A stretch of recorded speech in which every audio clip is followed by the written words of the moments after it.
Good morning. My name is Bobby Ann Allen, and I'm the women's minister at Willowbrook. And today we start Romans. We're in Romans chapter 1, and I brought us outside for one very specific reason.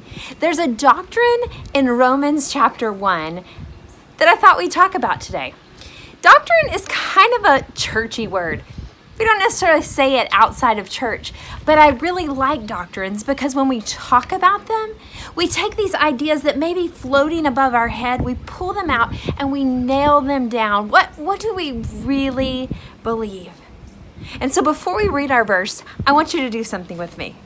Can you take a deep breath and let it out? Do it one more time. You just experienced a doctrine in the Bible.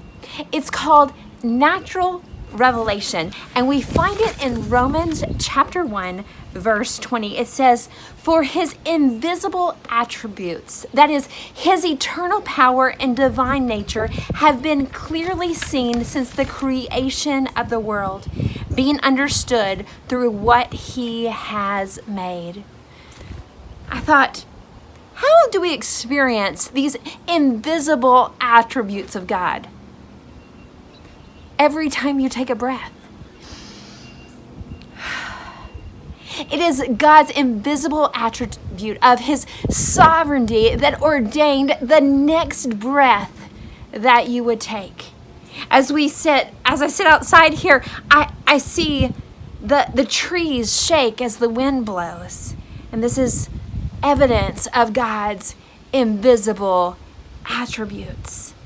You know, for many of us, we find ourselves sometimes frustrated or doubting God.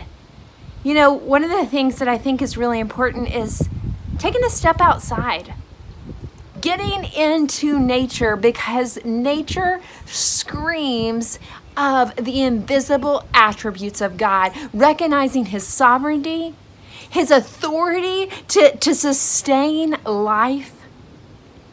And just by taking a moment to really take in the character of God, our hearts are calmed.